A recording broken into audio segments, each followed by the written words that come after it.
कहानी मिट्टी की खुशबू। एक गांव, एक भरोसा, और फिर से जी उठी जिंदगी। सूरज अभी पूरी तरह निकला भी नहीं था।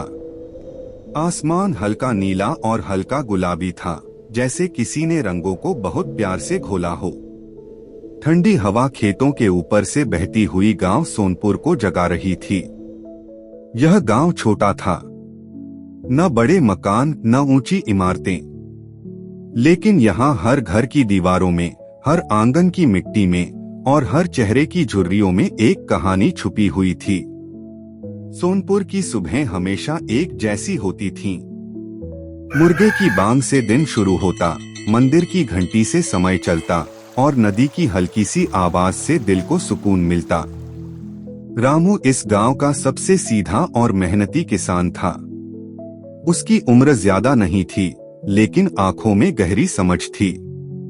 उसने जमीन को कभी सिर्फ जमीन नहीं माना, बल्कि माँ की तरह पूजा। हर सुबह वह खेत की मेड़ पर खड़ा होकर मिट्टी को हाथ में लेता, उसे सूंघता और धीरे से मुस्कुराता। उसकी पत्नी सीता अक्सर कहती, आप मिट्टी से ऐसे बात करते हैं जैसे यह आपको सुन लेती हो। रामू हंसकर जवाब देता, यह सुनती है सीता, बस हम समझ नहीं पाते। उनके 2 बच्चे थे। छोटा मोहन, जो हर सवाल का जवाब जानना चाहता था, और गुड़िया, जो खेतों में भागते हुए चिड़ियों से बातें करती थी। उस साल कुछ अलग था। बारिश समय पर नहीं आई।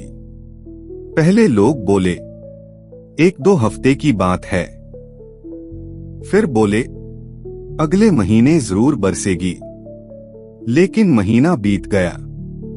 नदी का पानी कम होने लगा, कुएं आधे सूख गए, खेतों की मिट्टी फटने लगी, जैसे वह भी दर्द में कराह रही हो। गांव की शामें अब पहले जैसी नहीं रहीं। बरगद के नीचे बैठी चौपाल में हंसी कम और चिंता ज्यादा थी। शहर से लोग लौटकर आने लगे। वहां मजदूरी है, वहां रोज का पैसा है, यहाँ तो सब सूख जाएगा। धीरे धीरे गांव के नौजवान शहर जाने लगे। कुछ ने घर बेच दिए, कुछ ने खेत गिरवी रख दिए। मोहन ने एक दिन रामू से पूछा, बाबा, हम भी शहर क्यों नहीं चले जाते? रामू कुछ देर चुप रहा, फिर बोला, अगर सब चले जाएंगे तो यह मिट्टी किसके लिए सांस लेगी? एक शाम पूरे गांव की बैठक हुई। सरपंच भी था, बुजुर्ग भी, औरतें भी दूर से सुन रही थीं। सब एक ही बात कह रहे थे, अब कुछ नहीं हो सकता। तभी रामू धीरे से खड़ा हुआ। उसकी आवाज ऊंची नहीं थी, लेकिन सच्ची थी। हम हर साल बारिश का इंतजार करते हैं, लेकिन कभी अपनी जिम्मेदारी का इंतजार नहीं किया। हमारी नदी का रास्ता बंद है, तालाब मिट्टी से भर गए हैं। अगर हम मिलकर उन्हें जिंदा करें, तो शायद जिंदगी भी लौट आए। कुछ लोग हंसे, कुछ बोले, अब बहुत देर हो चुकी है। तभी पीछे से एक कांपती आवाज आई। वह गांव की सबसे बूढ़ी अम्मा थी। जब मेरे पति जिंदा थे, तब भी ऐसा ही सूखा पड़ा था।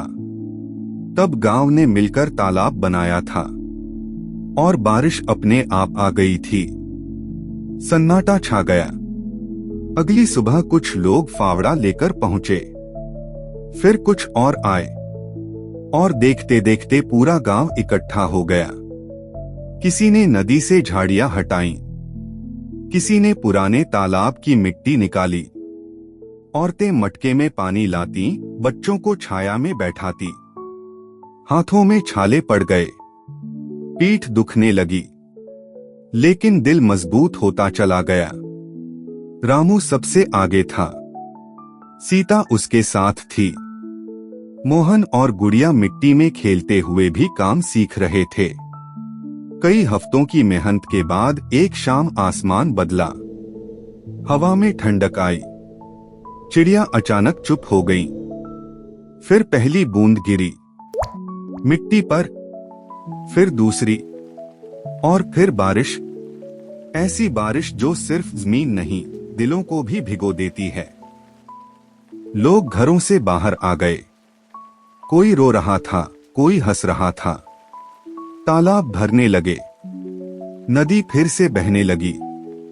रामू बस चुपचाप खड़ा था। उसकी आंखों में आंसू थे। कुछ महीनों बाद सोनपुर बदल चुका था।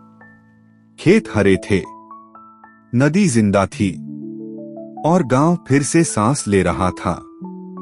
जो शहर चले गए थे वे लौटने लगे। बच्चों की हंसी फिर गूंजने लगी। एक सुबह रामू फिर खेत की मेड़ पर खड़ा था। मिट्टी को छूकर बोला, हमने तुम पर भरोसा किया और तुमने हमें जिंदगी लौटा दी। और सच में, मिट्टी कभी झूठ नहीं बोलती।